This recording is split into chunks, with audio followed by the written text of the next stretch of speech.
morning. Welcome to the weekly tourism show that we bring to you each week since last week again. My name is Frank Steffen. I'm the editor of Allgemeine Zeitung, and with me in the studio is, as you can see, Chloe. Chloe Deer obviously writes for us in the Tourismus magazine, and on account of COVID-19, obviously you're more home than normally, I would think. Sadly. Yeah, sadly. So, yeah, exactly. Yeah, so welcome to this weekly show. We've got a full show again with interviews later on as well. So let's first look at the topics.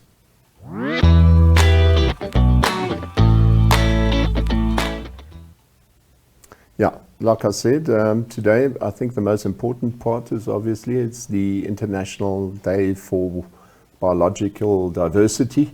Very important day for all of us. So we obviously need to not only think about it in terms of just nodding our head and saying it's a good thing to do. More importantly, the Minister of Environment and Forestry and Tourism, which is obviously forestry has become part of it, also spoke a bit about it, actually sending out a press release, and I'm reading from it. And he reckons that COVID has had a serious impact on all activities, but especially on the hospitality and tourism sector. He says to us, tourism operations, specifically accommodation establishments, guest houses, bed and breakfast, lodges, backpackers, campsites, restaurants and transport are allowed to operate. Now this is quite important.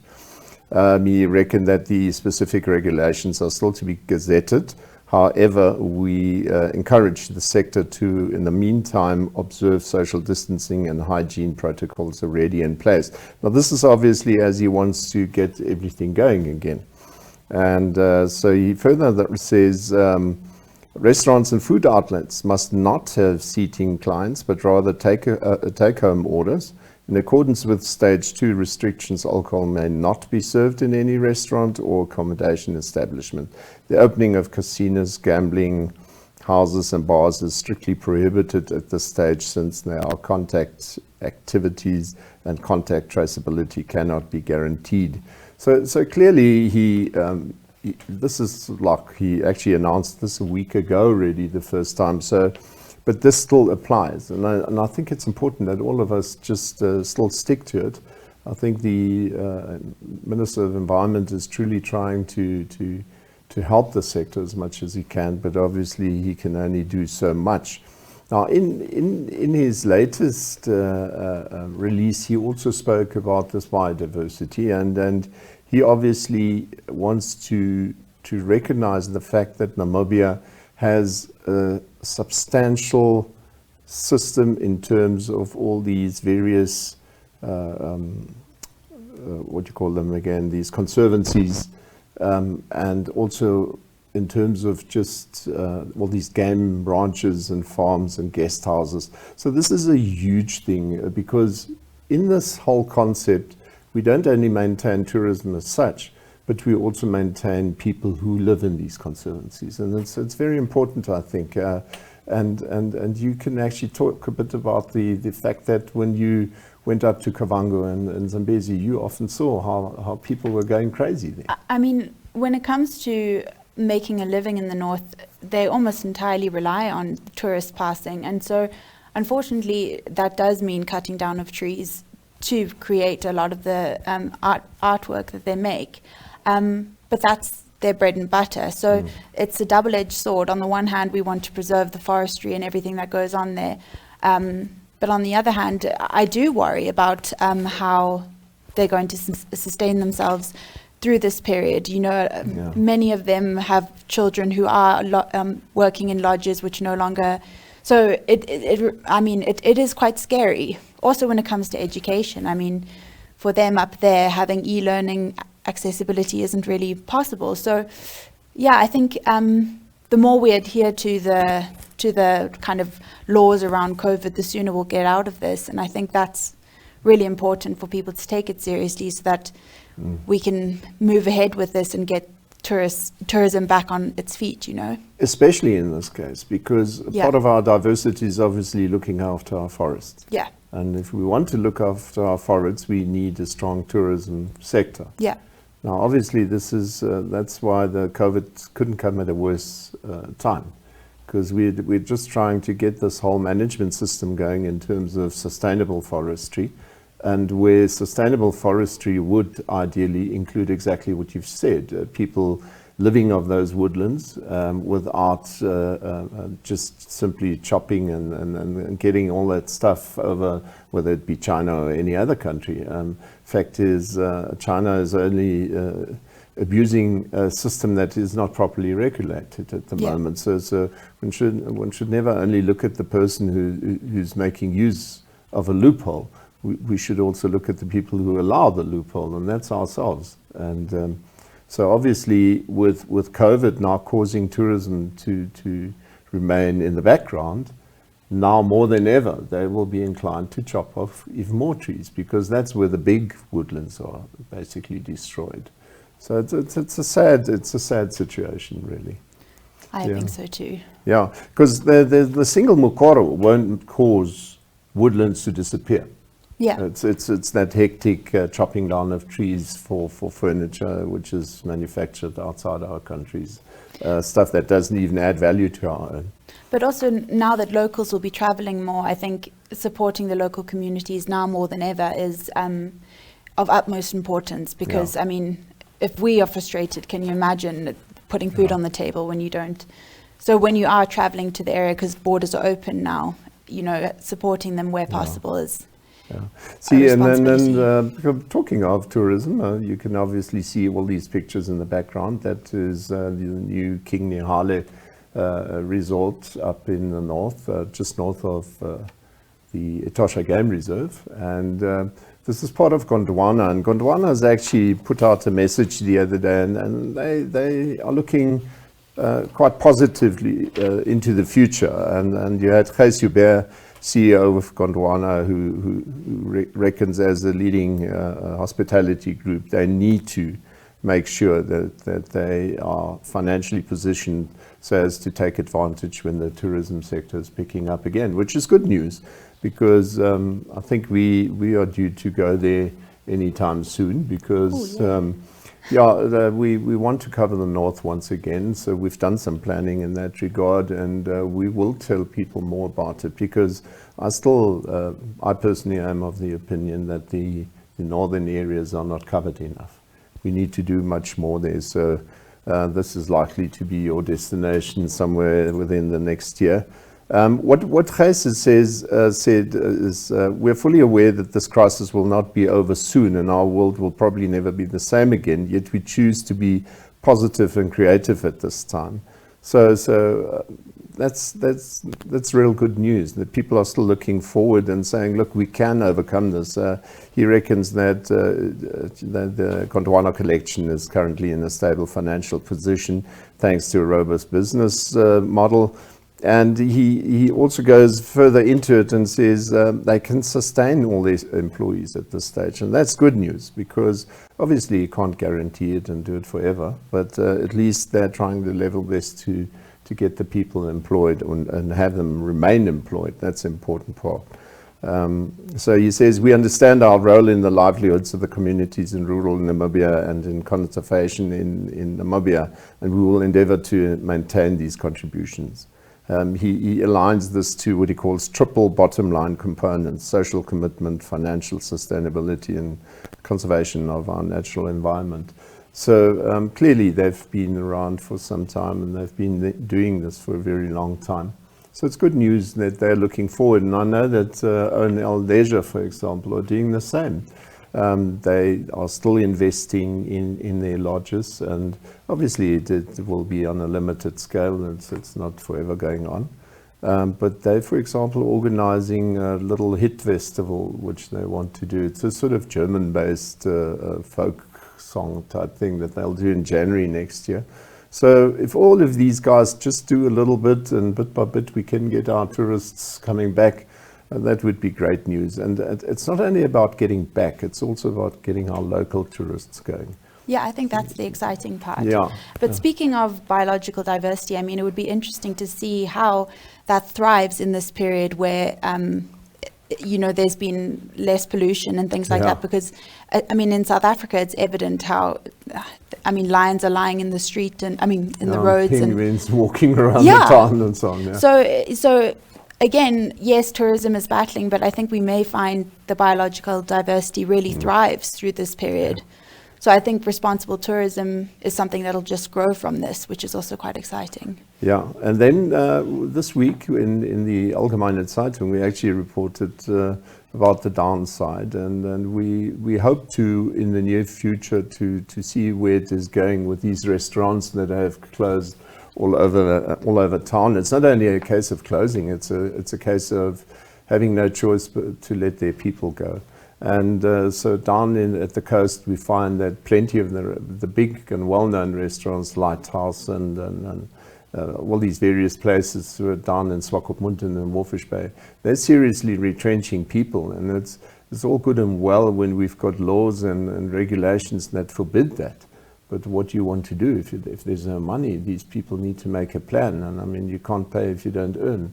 So it's a sad situation. And so I really think that government seriously reconsiders on how restaurants should be managed and how they will be allowed to open up again. So we'll see where it brings us. In Windhoek, you can already hear the same stuff. Like the minister said, no alcohol sales, and people go to a restaurant to sit down and enjoy the environment and have a beer or two or whatever, wine. And good food, and if they want to simply cook good food, then they'll probably do it at home. So I just wish that some people might just consider saying, okay, we'll take a takeaway and still enjoy it, simply because I want that restaurant to be around when this is all over.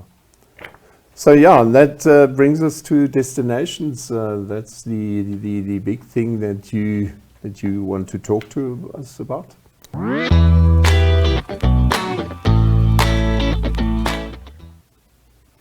Speaking of the north, I wanted to talk a little bit about some of my experiences up there that I'm really missing at the moment. But one of them is actually canoeing on the backwaters of the Zambezi.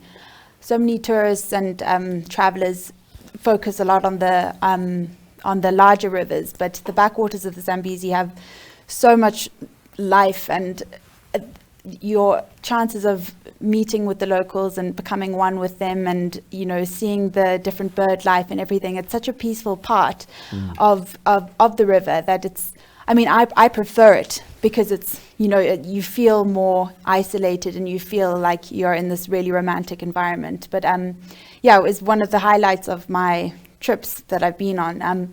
I think I could have been a little bit more frightened of hippos. I only heard them at night, but in the day, I was canoeing as if there was no problem. But then that night, I heard so many hippos, and I was just thinking to myself, what is coming to eat me now? Should probably have been more afraid, but it was just such a magical environment. But I can imagine. I mean, that's what I've always been going on about. Is my problem is that so many people organize a huge tour into Central Africa to get to know the people and do what they do, and come back proudly and say, I've just broadened my horizon.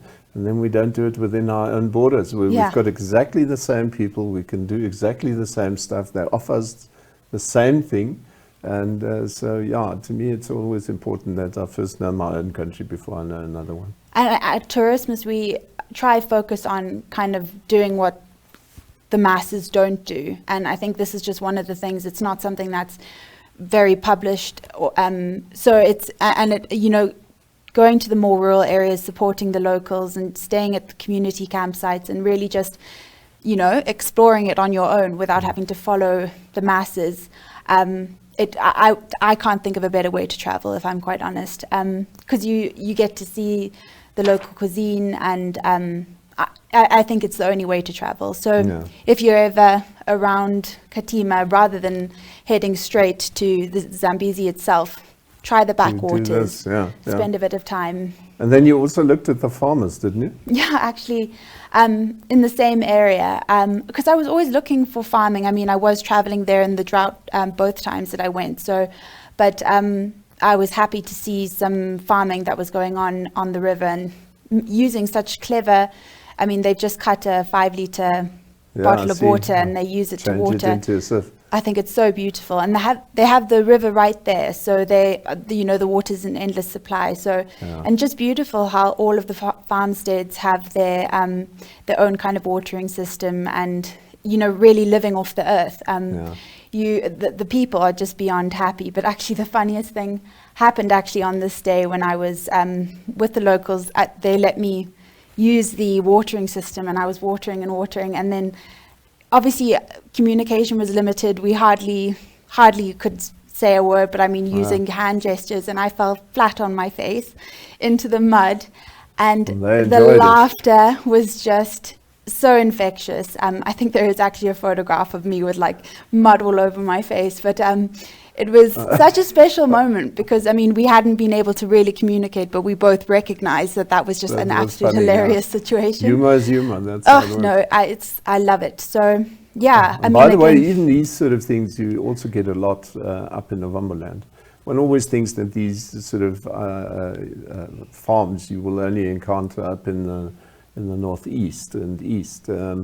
But actually, if you go further up to Rakana, you've got similar small sites where people are growing their food. And so, yeah, we've gotten quite a long way towards supplying ourselves with fresh produce. So I suppose, speaking of what we spoke about just now about making a living, thankfully in the north, I think there's a greater chance of growing your own vegetables and kind of being able to live off the earth a bit more. So, I mean, diversity. There we go. Yeah. But that's why it's important that people are becoming more self-reliant than only the others. Yeah, and then you obviously still wanted to tell us a bit more about Lüderitz.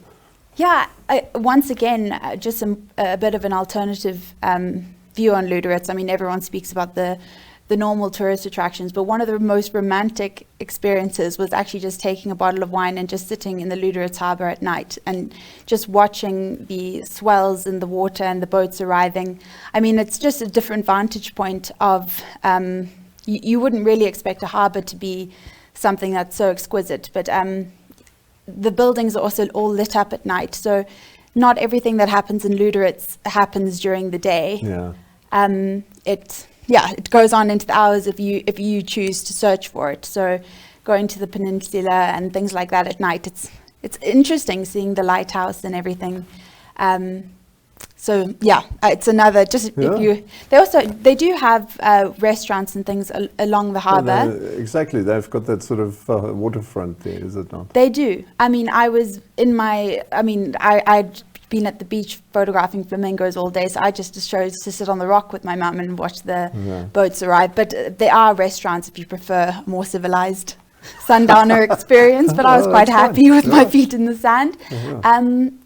So and there are plenty of hotels there. I mean, again, for locals, it's something they should do. And I see if you watch our news and generally the papers and so on, you generally find that at the moment most of these people are giving specials out now. And so I just hope that the locals start making use of it. Yeah, I think so too. Anyway, so that brings us to the end of destinations, and next up is to the point.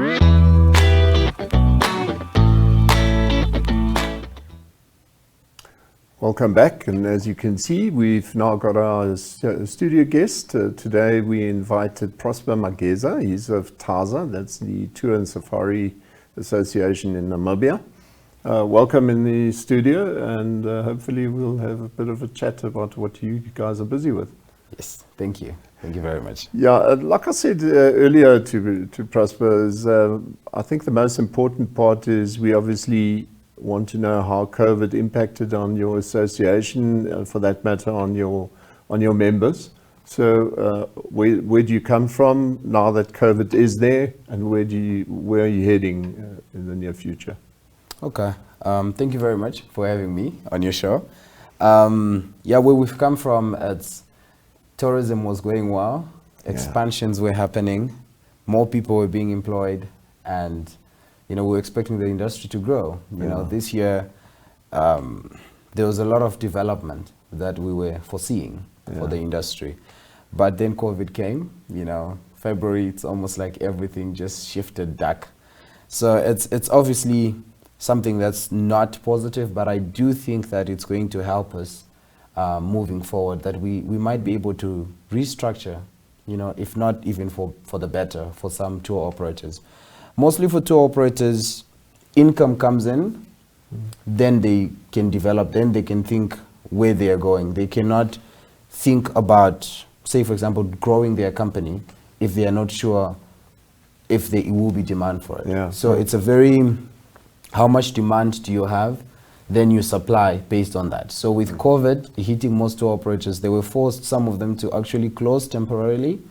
A lot of retrenchments, a lot of salary cuts. Yeah. At this point, over half of the companies that were operating, you know, doing tour operations, have either cut salaries or people have been retrenched. So it is definitely something that is very difficult to, you know, to think about, especially for households and for income that's been lost. However, where we're going, as I said, this is a chance for us to restructure and rethink. You know, there is a lot of good initiatives that have come out of this. For example, local tourism is lekker. You know, people are talking more about how can we move ahead as a nation, how do we develop locally, regionally. This you may know already, over 75% of travel to Namibia is from Africa, right? And we've got about 20% that then comes from Europe, which is our largest, you know, off the continent source market. But we all know that that 20% has a lot more leisure travelers, which form more or less sometimes even 500 to 600,000 of the travelers that are coming here, which is now we are including Asia and the other guys. And that gives us the most income. So if we can figure out how we can work around this 75% that's within Africa and try to convert a bigger part of it to leisure travel or adventure travel, because some of them, it's business. For some, it's visiting friends and family. Some of them, it's people that have relocated to other countries that are visiting home back and forth. So if we can figure out how these numbers are really working, and I know MET has done very extensive research into understanding these numbers. So these are all tools that are valuable for the industry, and especially for the tour operators, to see how they can restructure and also cater for the local and regional market. I think that will somehow give hope for sustainability in the future. I mean, let's say 10 years comes and we have another crisis. Are we going to shut down? 10 years, it will be earlier. I think there will be many SARS and many COVID. Yeah, so we don't want something like that. So yeah, in thinking of where we're coming from, where we're going, I think, yes, it's negative, but let's use it, you know, as a way to... Just on the local one for the moment, because obviously, yes, you've got your numbers, 600,000, be it more, be it less, that's not the point.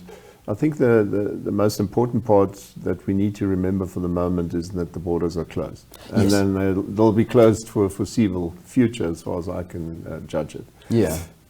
What are you guys doing? Local is Lekker is obviously an initiative which is targeted at Namibians.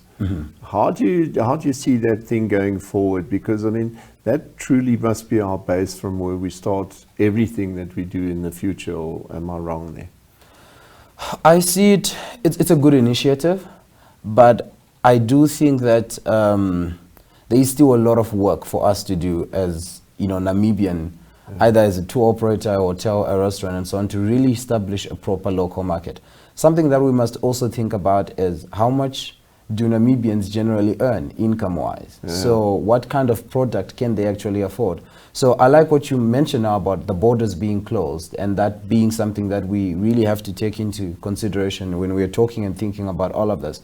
And that's why I really look forward to the end of June, where they gradually, hopefully, will start to open some borders, because that will help us to really plan ahead, to figure out, as I mentioned, that over 75% number I mentioned earlier of our Africa or regional travel.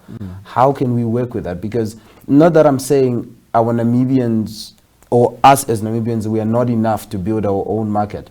But again, when you look at income and also our numbers, we are only over 2.3 million people in this country, and how much or how many of those people can travel and can actually afford to spend money towards tourism. Another thing that I'll touch on would be restaurants. There would have been a bit of a, I wouldn't say lifeline, but a bit of a good cushion to support the tourism industry. But if they can't sell alcohol, you know, or people can only take away, you and I would meet at a restaurant to grab a beer or to, you know, not just for the meal, because I can have a good meal at my house. And this is conversations that people are having left, right, and center, that how then do we, you know, move ahead. So currently, with more limitations, it becomes difficult for any business to really think too far ahead. But that's why I say personally, I'm looking for the end of June, where we start to see a bit of more flexibility and, you know, free movement. Then we can kind of talk again and see, you know, if local is like actually really has potential to maybe be the best cushion, or to maybe be some form of a cushion for the industry. Yeah. But I wouldn't focus on that alone. True. Yeah, I would still work around that, but also think ahead. Yeah. You know, how can I'm just thinking along those lines that, you know, we generally accept that people go overseas and experience a tour. Same with tourists coming here. Yeah. But there shouldn't be a real problem in at least enticing some of the youth, especially. Yes. And telling them, listen, why don't you take part in a tour like that, and make it mini tours, maybe 3 days, 5 days, what I don't know what. Maybe, and obviously some of the offers need to be brought down in terms of money value and so on. Yeah. But to at least get these people going again. I mean, at this stage, you've got, I don't know how many vehicles standing still in the country. Nobody is using them, simply because nothing is happening at all. So maybe it would be a good idea. But that's just an idea.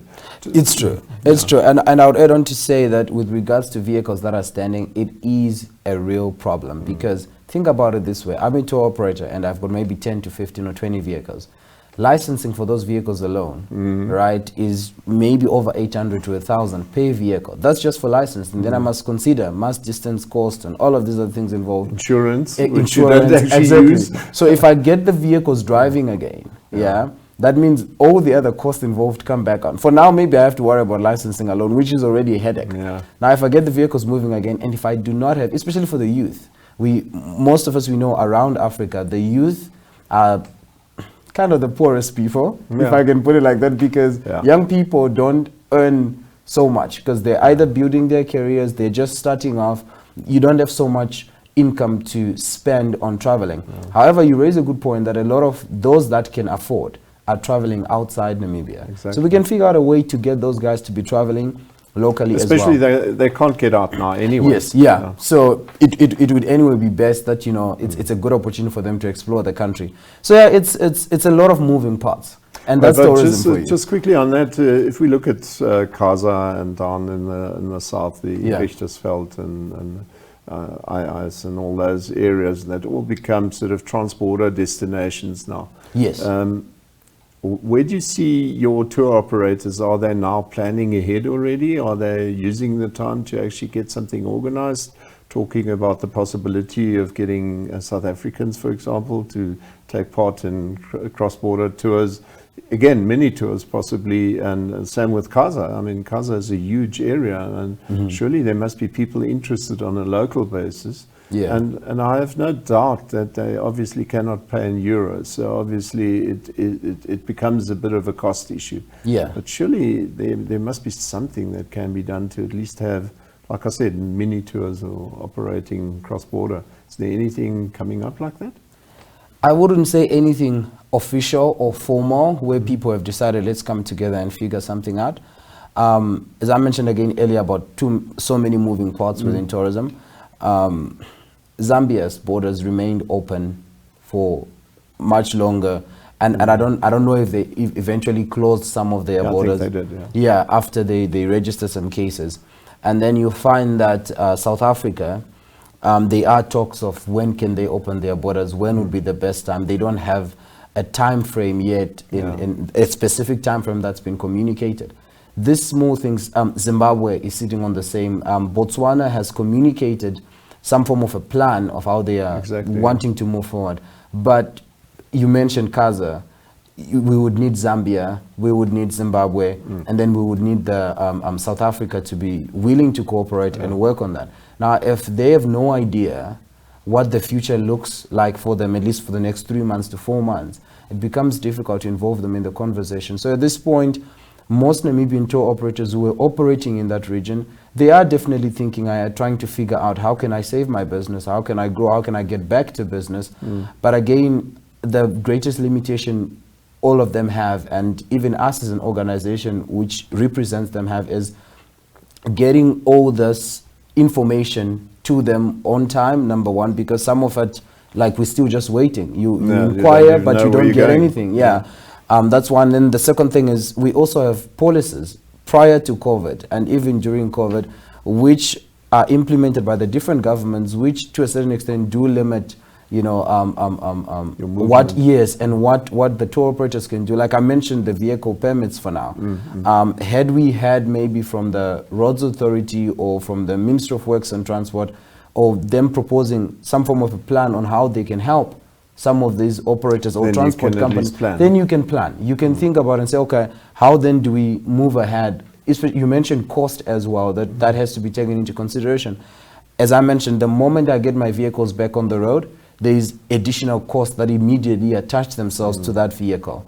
And if I have no plan or any indication of what kind of assistance I will be getting, not that, you know, I'm saying that the government has to now do everything, or that even the Southern African governments have to now, you know, just support and subsidize everything. They don't need to. I think it's a matter of talking. The dialogue needs to then open up and say, okay, this is what we have in front of us. How do we move ahead? And the opening of borders is exactly part of it. Opening of borders is definitely part of it. But I've always said as well that lives before money, or, you know, anything else that we may benefit. So if the government sees that closing borders for longer will save more lives, or will rather keep the Namibian people safe, and same goes for South Africa and all the other countries, then that's okay. However, with that decision, we then have to have dialogue as to then how do we move forward economically? How do, because jobs will continue to get lost and people will continue to get, that's not going to stop for as long as, you know, there's no income coming in. Yeah, and that's the big argument these days, that the benefit of closing down should not be at the cost of losing lives ultimately because people die of hunger.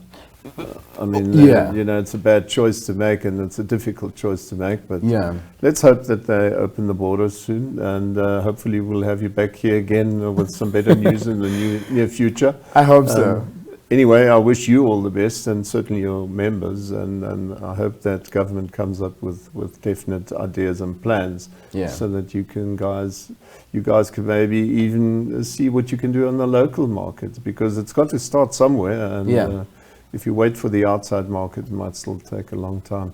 That's true. That's true. Our source markets, for as long as borders remain closed, there's no business coming here. So I agree with you. We have to start somewhere. And thank you for having me on the show. And I look forward to a brighter future for Namibia as well. Thank you. Okay. Have a nice day. Yes, and then finally we have the picture of the week. This time it is by Johannes Tipman.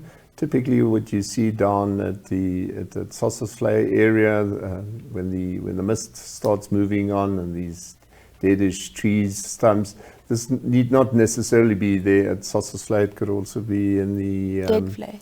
Yeah, there must be many places where it could be. Even down in the Kruisip, you find these areas. Very nice photo. Thank you for sending it in. And if you have a nice photo, please feel welcome to send us a photo too.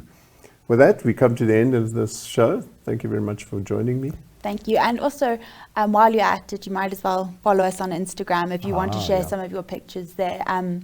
We do put more tidbits about what our travels are, so I thought I'd plug that. Yeah, no, sure, we need to. Exactly, that's what we're trying to do. We want to extend our whole coverage over onto Facebook, Instagram, and so on, so that you can always follow what we're saying and telling you. Because we always give these teasers even before we bring out the magazine, so you're welcome to join us. Thank you very much for viewing, and see you next time.